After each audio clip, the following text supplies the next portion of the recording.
كتا سرفات أمس كنا رجال نجرا جلتهم توتا كبجم توتا هردوف توتا كنا من مريد إموت إسلام ما أوروميا كنتان بريزيدنتي هارا أستاذ كنا أستاذ غالي في أقسمه مسين سوتا هارون سكنا كيسا غرهوجي كناتي أسقفن دامسا إساني في قبائدا بسم الله الرحمن الرحيم الحمد لله الصلاة والسلام على رسول الله صلى الله عليه وسلم أما بعد السلام عليكم ورحمة الله وبركاته جلتهم توتا كبجم توتا حواسكية إيجا كديم يفكديجت وأرجع إرد بني ركولة غفو حواسكنا أكفون درتين تنكر فنه ibe isaanitti ta'ee gufuu isaanitti ta'ee qabaa jirutu maali kan jedhu qabxiilee ijoo shanan qabannee dhufne tokkoffaan filannoon hooggantoota hawaasa muslimaa yeroo yerootti taasifamuu dhabuun inni lammaffaa filannoo taasifamu keessatti ulaagaaleen jiraatu dhabuun inni sadaffaan filannoon yeroo geggeeffamu eegana ammallee qaamota garaagaraa of keessatti hammatuu dhabuun inni afuraffaan hooggansi tokko hooggansummaadhaan yeroo hawaasa islaamaa afoo dhufu yeroon daangeffamaan itti himamee karoora saniin dhufuu dhabuun inni shanaffaan ammoo warroonni hawaasa islaamaa tajaajilan madaalliin waan isaan dalagan irratti taasifamuu dhabuun kaayoon hawaasa keenyaa iddoo dur jiru irraa achuma dhaabbatee nama eeguu malee fuulduratti hanqarfatu akka hin dandeenye tuquun keenyaa ni yaadatamaa jechuudha. Qabxiilee tokko lama sadii eegana ammallee raabsinee jirra kutaa tokkoffaaf lammaffaa keessatti kutaa xumuraa kanatti qabxiilee lama kan kaabnu ta'a. Qabxiin tokko hooggantoonni kamuu turtee yeroo dheeraa qabatanii yoo ka dhufan taate kaayoon kalee isa dhufaniif sun namoomnillee rabboomnillee guutuun isaa mulqamee gara faayidaa dhuunfaatitti faayidaa duniyaatitti faayidaa ana jechootitti ufummaatitti ana malee anaan malee anarraa malee ana malee biyyi kun hin jijjiiramtu ana malee diiniin geggeeffamuun hin danda'amu ilaalcha jedhu sammuu namaa keessa biqilchaa jechuudha. Namni tokko wanni dalagu kun eegaa akiraaf ta'e hayyuun hawaasni muslimaa qabu nama tokko lama sadii qofaami hedduu namaati. Kumaataman malaayinaan jira. Namni hiree yoo argate yeroo gabaabsamee daangeffamee yoo itti kenname kaayoo jedhame san yeroo gabaaba san keessatti tariitii eegana ammallee nufuun ni argama haala garaagaraatiin harkifatuun ni argama wantoonni hanqoon garaagaraa mul'atuun ni argama madaallitu jira kaafamutu jira jijjiiramutu jira sammuu isaa keessa yoo jiraate dalaggaa dalagu san dalaggaa rabbi jaalatu dalaguu irratti isa kakaasa akkuma yeroon dheeratuun ana maqofatu addunyaa tana yookaan hawaasa kana geggeessa beekaanillee ana hayyuunillee ana eeganaa namnillee ana kawaa dalaguu danda'ullee anaan qalbii isaa keessatti biqiltee akkuma barbaadetti hawaasaa si'achi gangalchuu malee waan kiyya yoo waan an jedhe yoo kan fudhanne taate ijjannoo isinirra fudhadha jedhee mirga hawaasaa eeguu osoo hin taane eeganaa ammallee kaayuma ofii eegsifatu protokoola ofii eegsifatu beekumtii ofii eegsifatu faayidaa ofii eegsifatu kanarratti deebi'aa jechuudha. Kuni karaan ittiin balleessamuun danda'amuun kam yoo ka jedhamu taate fakkeenyaaf akkuma asiin dura tuquudhaaf yaale mallaqni hawaasa islaamaa irraa akka aanaatittis ta'e akka godinaatittis ta'e akka eeganaa ammallee gandaatitti illee ta'e wanni eeganaa sassaabamu jira. Wanni kun namni kun ni kaafamaa yoo ka beeku taate eeganaa ammallee herreegamee tooyatamee madaalamee qaama itti aanutti dabarfamaa jechuudha.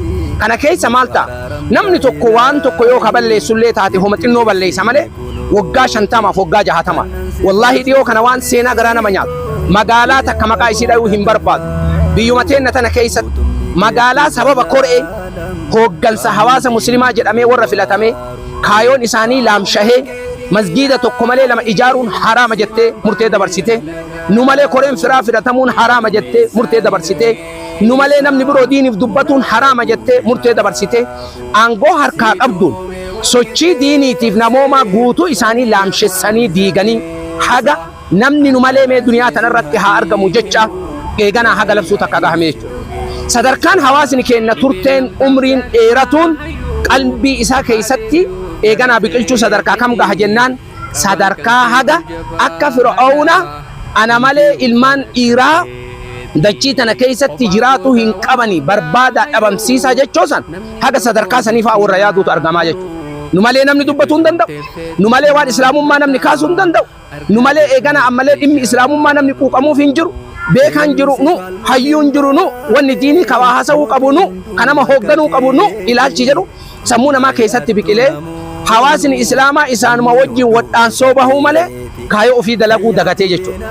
Namni yoo aangoon dheeratu akka fakkeenya namni wayii dhiyoo kana maal jedhe namtichatu miila isaa keessa raammoon muyalee jedhamtu takka manguddoonni hawaasni hayyoonni durii ni beekani eegana ammallee raammoo takka jira ta luka namaa keessa seenu isin luka namaa keessa seentu tuni luka isaa nyaattee namtichi ufumaa wallaale lukti normally expired mataate isa nyaataa jiraatu iyyuu wallaale kabira jiru sun waan isin godhattu akka isin itti eegana ammallee horte laalee boo muyalee lukan kee waan godhaa jirtu argaan jirtu maa cadhifta qottee of keessaan baaftu jennaan aboo dhageeytaa jedhe muyalee lukatii keessa jirtu luka kiyya nyaattee fixxee amma ofii wal nyaataa jirti malee waa'ee luka kiyyaa iyyuu quban qabduu jedhe nama kaayoo hawaasa muslimaa dagatee ufumaa walloluu malee mee waan kana dubbadha wanni irraa nu geeddaraa jirtaniif waan nuti waan akkanaa taaneef gosa akkanaa taaneef jedhee gosoomaan nama ijaaree gandoomaan nama ijaaree biyyoomaan nama ijaaree faayidaan nama ijaaree haala kanaan addunyaan sadarkaa eeganaa ammallee diina ofirraa ka alaan jiru ofirraa achi qabu osoo hin taane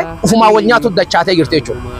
Kuni maal irratti faayidaa aangoo irratti faayidaa duniyaa irratti filannoon yeroo filatamu namni hawaasa muslimaa tajaajiluu keessatti murturteen isaa yeroo gabaabaadha yoo jedhame yeroo gabaabaa san keessatti waan dalagu dalagee eeganaa ammallee jijjiiramaa jechuudha. Jijjiiramni sun harabaafannaa ummataati. Namni tokko haaromsa keessa jaalatama qabaatee amanama qabaatee dhugama diiniidhaaf nama quuqamu ta'ee wantoonni garaagaraa isa biraa yoo ka mul'atu taate yeroo filannoo biroo yoo ka deebi'ee filatamu taate bara filannoo san keessatti na filatanii saniif jecha yoo rabbiifillee hin dalannee saniif dalame yookaan ammallee saniif jecha eegana ammallee nama gama ofii qabataa jechuudha. Kaayoo namoomaa fi gandooma sanillee ijaaruu ni dhiisa maaliif nama hundatu isa filata waan taateef. Kanaaf karoorri akkanaa kun yoo kan geggeeffamne taate turteen yeroon daangeffamne kaayoon hawaasa muslimaa laamsha'uun isaa shakkii hin qabu. Kanaaf manni maree dhimmoota islaamummaa Oromiyaa pirezidaantii fi koreeleen haaromni hayyoonni kenniin waan kana irratti itti daangessanii daangeffamni aangoo hooggantoota yeroo kamuu guddatee osoo waggaa lama taruu baate jijjiiramni ummata muslimaa keessa barbaadamu ni dhufa jecha abdiin qaba. Inni shanaffaan madaallii qaamota hawaasa tajaajilan irratti geggeeffamu. Yeroolee garaagaraa ni argina maaliif jennaan hawaasa kana keessa jira waan taateef madaalliin ni geggeeffama. Madaalliin garuu akkamiiti? Koree masan bira dhaqanii mee maal daladdan fidaa jedhanii waan ofii hin dalagne waan afooshni gandaa wal ga'e illee fakkeenyaaf namni tokko afoosha gandaa qabaatee wal ga'e illee gaafa ho'i namni keenya iddoo akkasiitti wal ga'e waa'ee diinii dubbatee jira jedha.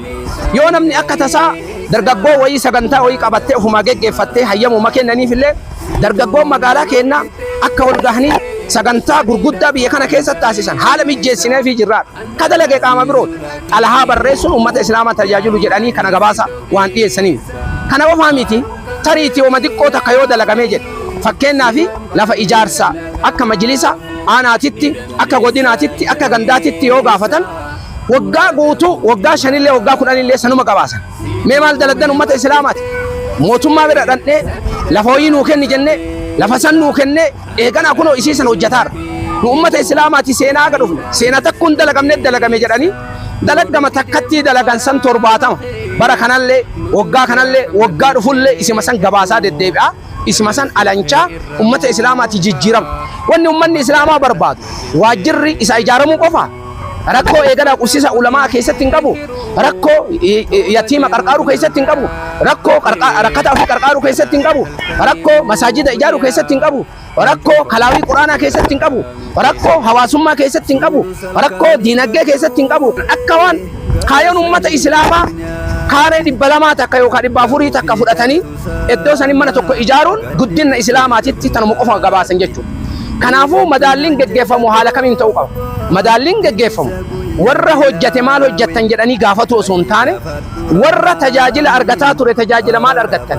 Maaltu isinii guutame? Maaltu hanqate jedhanii karaa kanaan gaafatu?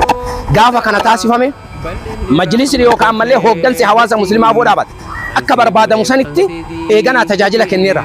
Ammallee hooggansi tokko wanni inni dalagu maali jedhamee dirqamni itti kennamuu qaba. Yoo akkas taamee jedhame isa irratti madaalama. Yoo wanni tokko safaramee ittiin kenname waan itti kenname san irratti yoo hin madaalame akkanumaan eegana akkana goone gabaasa akka warri siyaasa aangoo dheereffatuudhaaf haasa'u namni rabbi amanillee yoo haasa'u taate kaayoo akkanaatiin diiniin fuulduratti hankaarfatuu danda'a gonkumaa akka hin dandeenye ifa gala. Kanaaf hawaasa kiyya waan kana isinillee majlisa biraa yoo naa gahaa jedhu hubadhaa jechuudha keessi isa. Majlisillee naa beekaa yoo jedhu itti dalagaa jechuudha. Namni hunduu waan kana hubatee kaayoon tun guddina keenya bareedumti diinii keenyaati haga danda'ameen majlisaan biraan gahuu keessatti yeroo walgeettiin taasifamu keessattis kan biroo keessatti akka irratti dalagnu isiniin jedha.